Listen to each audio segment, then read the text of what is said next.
अस्सलाम वालेकुम नाज़रीन, सराबर खताब से मुखातिब है। दरिया सिंध में अगर पानी नहीं बहेगा तो फिर खून बहेगा। अगर पानी नहीं बहेगा तो फिर खून बहेगा। सख्त स्टेटमेंट है। इस वक्त पाकिस्तान भर में और दुनिया भर में जो एम्बेसीज हैं हाई अलर्ट है। एम्बेसडर्स उनके कान खड़े हुए हैं। दुनिया भर के ममालिक की नजरें पाकिस्तान पर है। बैनुल अक़वामी मीडिया लगातार हर घंटे इस सारी सूरत को रिपोर्ट कर रहा है और सूरत खराब है। लाइन ऑफ कंट्रोल के ऊपर हैवी तोपखाना इस्तेमाल हो रहा है। वहां पर फायरिंग हो रही है, झड़पें हो रही है, फौज ने मोर्चे संभाल लिए हैं। और फिर नीलम वली के बारे में कहा जा रहा है कि हाईली सेंसिटिव जगह है। पाकिस्तान के बड़े शहरों में एक अलर्ट मौजूद है। पाकिस्तानी एयरफोर्स बिल्कुल यानी उनके जो तैयारे हैं, फाइटर जेट्स हैं, जंगी जहाज हैं, मुकम्मल तौर पर तैयार हैं। पाकिस्तानी फौज का हर सिपाही, हर शख्स, हर फौजी इस वक्त मोर्चे के अंदर बिल्कुल तैयार खड़ा है। गन्ने लोडेड है और बस ट्रिगर दबाने की देर है और किसी भी वक्त खौफनाक सूरत बन सकती है। इंडिया में ऐलान कर दिया गया है कि इंडियन फौज की कोई भी मूवमेंट उसे मोबाइल फोन के अंदर फिल्माया नहीं जाएगा और इंडियन फौज मजीद बॉर्डर की तरफ मूव कर रही है। सूरत गंभीर हो गई है, बहुत ही ज्यादा गंभीर हो गई। इधर से भी सख्त स्टेटमेंट है, उधर से भी आ रही है और मोदी सेंटर के अंदर आकर फंस गया है। यानी गुज़श्ता 24 घंटों में सिर्फ ये आप छोटा सा खुलासा देख लें।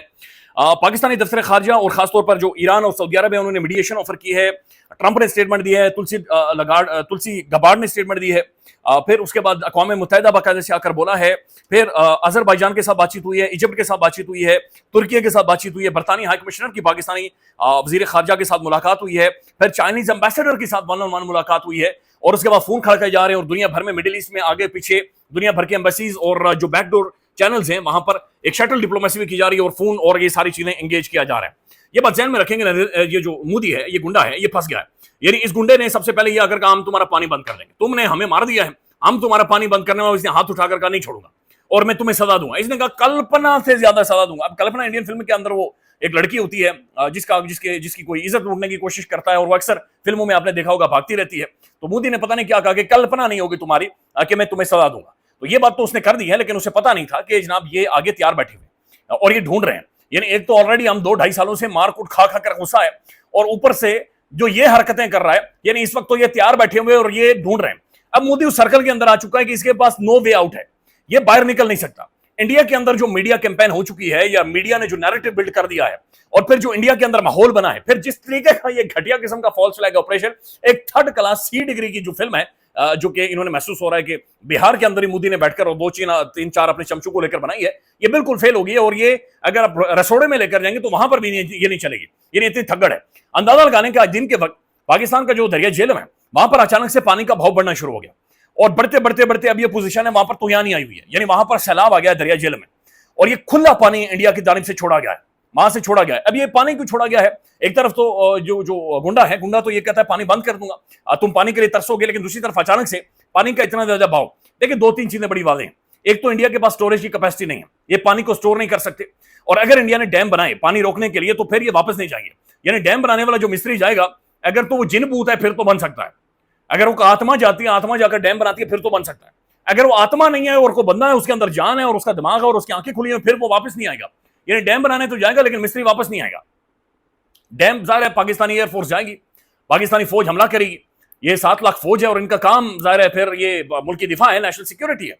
तो फिर ये आपका डैम शेम वहां पर रहेगा नहीं और डैम तो दूर की बात है, वहां पर तख्ता फट्टा भी नहीं जाएगा, वहां पर रेडी भी नहीं जाएगी। ये भी ऑब्वियस है। मैंने आज इंटरव्यू किया जी जनरल नईम खालिद लोधी साहब का और मैंने जनरल साहब से पूछा कि ये क्या करना चाह रहे हैं। उन्होंने कहा ये सोचे भी ना, ये वहां पर घुस जाएंगे कि जिन्हें खुद समझ नहीं है कि हमारे साथ हो क्या गया है और ये इनकी चीखें निकलेंगी।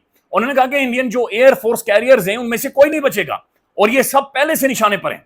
और ये फौज जब भी कोई चीजें, यानी पाकिस्तानी फौज इस वक्त सोच रही है, पूरा चेसबोर्ड उन्होंने बिछाया, पूरी ड्राइंग वहां पर मौजूद है कि नंबर 1 किधर होना है, नंबर 2 किधर होना है, नंबर 3 किधर होना है।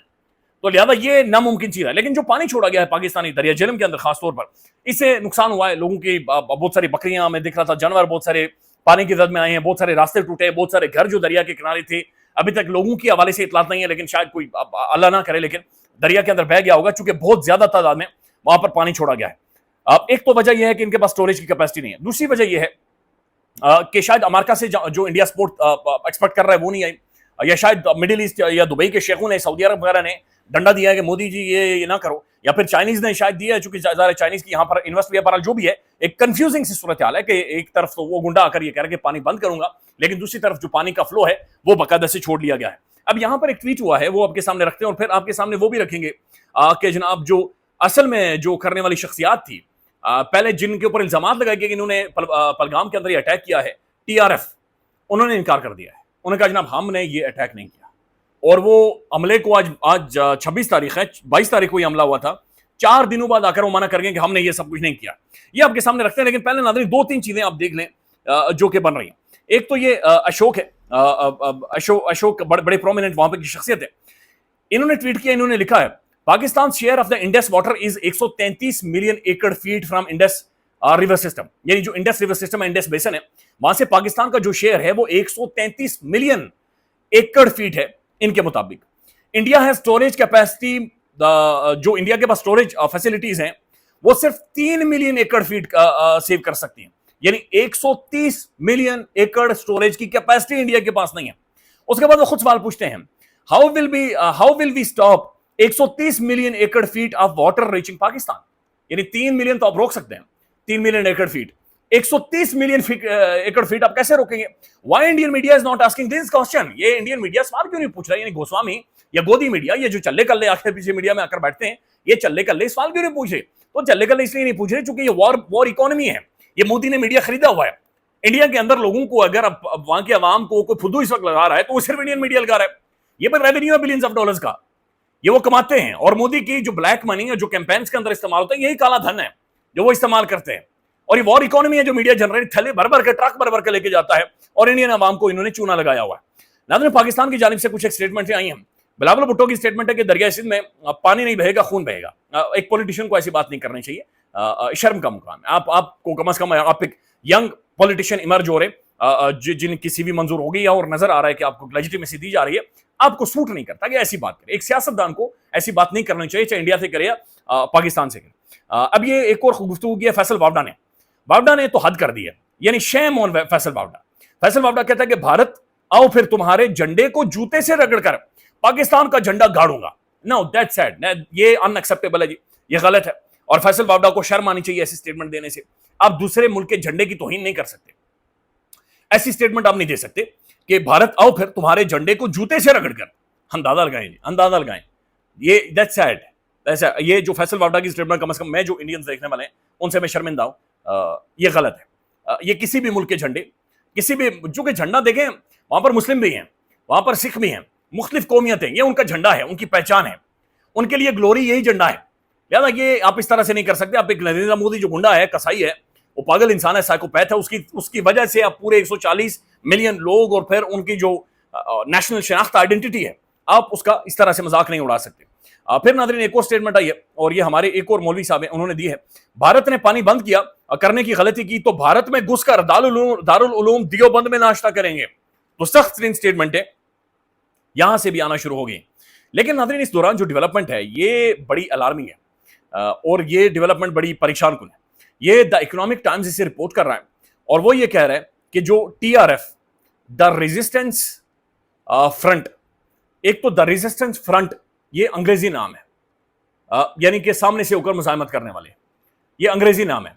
और फिर इसे कहा गया, इंडियंस ने ये कहा कि ये लश्कर तैयबा की ऑफशूट है, यानी लश्कर तैयबा का एक विंग है या प्रॉक्सी है जो उनके लिए आगे से काम करती है। और लश्कर तैयबा चूंकि पाकिस्तान से उसका ताल्लुक है और पाकिस्तान के इदारे या शख्सियाती से बैक कर रही है, उन्होंने कहा, बल्कि खुद ये जो TRF है, इन्होंने हमले के फौरन बाद ये क्लेम किया कि हमने ये अटैक किया है, हमने ये 26 सिविलियंस मारे हैं। अब जो द इकोनॉमिक टाइम्स छाप रहा है, the resistance front TRF, a terror outfit widely regarded as the proxy of Pakistan-based Lashkar Taiba, has denied involvement in April by Pahalgam terror attack. अब वो मना कर गए, हमने असल में ये अटैक नहीं किया। In a statement circulated on the social media, TRF refuted its early claim of the responsibility of, इस वो कह रहे हैं कि इससे पहले जो TRF ने कहा था कि हमने ये किया है, अब वो ये कह रहे हैं कि असल में हमने नहीं किया। अब वजाहत क्या पेश कर रहे हैं, TRF क्या कह रहे हैं कि क्यों उन्होंने नहीं किया? वो ये कह रहे हैं, TRF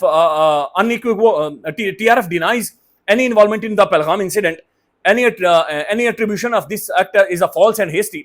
और उसके बाद वो कह रहे हैं कि जनाब ये जो हमारे जो सोशल मीडिया अकाउंट से इससे पहले ये क्लेम हुआ था कि हमला हमने किया है, वो कह रहे हैं ये असल में एक साइबर इंटेलिजेंस अटैक था जो हमारे ऊपर हुआ है। यानी इनके TRF के सोशल मीडिया अकाउंट्स के ऊपर एक साइबर अटैक हुआ है, और वो कह रहे हैं कि the initial claim of the responsibility was planned following a breach in the communication network.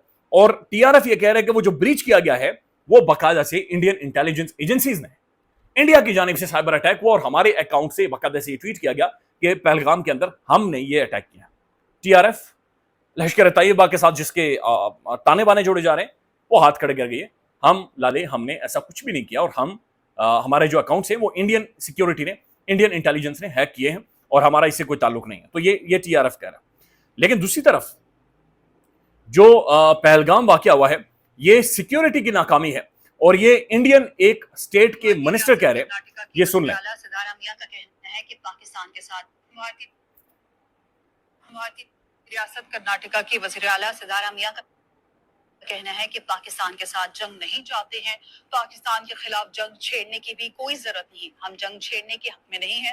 Kashmir में सख्त हिफाजती इकदाम करने चाहिए, वहाँ अमन होना चाहिए, भारतीय हुकूमत को मौसर हिफाजती इंतजाम को यकीनी बनाना चाहिए। अच्छा, ये कर्नाटका का सीएम है जी, और इन्होंने कहा है कि ये सुधार मियाँ इसका नाम है, और इनकी ये स्टेटमेंट आई है कि उन्होंने कहा जनाब जंग शंग हम नहीं छेड़ सकते, जंग नहीं कर सकते, लेकिन कश्मीर के अंदर जो कुछ हो रहा है ये हमारा अपना सिक्योरिटी फेलियर है। अब वहां पर अपनी सिक्योरिटी बढ़ाएं। आपने 8-9 लाख फौज वहां पर बैठाई हुई है, आपने एक बड़ी इंटेलिजेंस वहां पर बैठाई हुई है, आपने मुख्तलिफ और यूनिट्स बनाई हुई हैं। आप वहां पर फौज को और यूनिट्स को बढ़ाएं, इंस्टेड क्या पाकिस्तान को ब्लेम करें और एक जंग की तरफ जाएं। उनका यह कहना है कि जनाब ये बिल्कुल झूठ पर मबनी है, ये फ्रॉड पर मबनी है, और किसी भी तरह के हम जंग और इन चीजों की तरफ हम नहीं जा सकते। दूसरी तरफ नाज़रीन, इंडियन अब अपने खुद से बाकायदा से बोलने शुरू हो गए, बल्कि मैं और भी बहुत सारी शख्सियात को देख रहा था, इंडियंस को, वो ये क्लेम कर रही हैं कि जनाब ये इंडिया ने खुद करवाया है, इंडिया की जानिब से हुआ है, और हमारा इन चीज़ों से कोई ताल्लुक नहीं है, और ना ही हम इस चीज़ के हक में। एक और नाज़रीन स्टेटमेंट है, और ये स्टेटमेंट आई है पाकिस्तान के वज़ीर दाखिला की जानिब से। पाकिस्तान के वज़ीर दाखिला का ये कहना है कि हम इंडियन ड्रामे को बेनकाब करने के लिए तैयार हैं, और एक न्यूट्रल इन्वेस्टिगेशन होनी चाहिए सारे वाक़े की, और तहकीकात और खुलासा हो, और ये चीज़ें निकल कर सामने आए। BBC ये रिपोर्ट कर रहा है कि बाज़ मुबसरीन को खदशा है कि शायद इस बार अमेरिका पाकिस्तान और इंडिया के दरमियान कशीदगी में कमी लाने के लिए किरदार अदा नहीं करेगा। तो मोदी जो सोच रहा था कि बड़े अब्बू आएंगे, तो उन बड़े अब्बू ने बाकायदा से हाथ खड़े कर दिया, उन्होंने मना कर दिया। फिर नाज़रीन BBC फिर लिख रहा है कि मुकर्ररा डेडलाइन के बाद कोई भी पाकिस्तान इंडिया में ना रहे।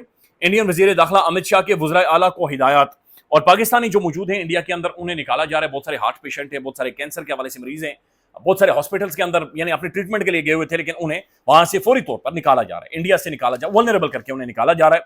और ये यूनिलैटरली पहले इंडिया ने अनाउंस किया, उसके बाद पाकिस्तान ने अनाउंस किया था। वहां से लोगों को, शख्सियात को बाकायदा से धकेल कर और एक इंतहाई तज़हीक अमेज़ तरीके से वहां से निकाला जा रहा है। नाज़रीन, पाकिस्तान में कुछ एक सवाल उठ रहे हैं कि कुछ एक शख्सियात जो कि खामोश हैं, इनमें मियां नवाज शरीफ साहब खामोश हैं, कुछ बात नहीं कर रहे, फिर मरीम साहब अभी खामोश हैं।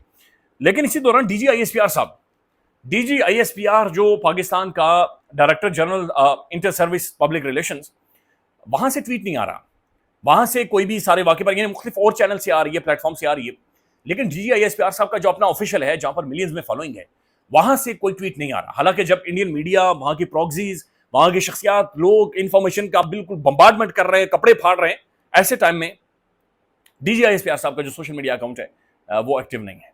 ख्याल रखिएगा। अल्लाह हाफिज़।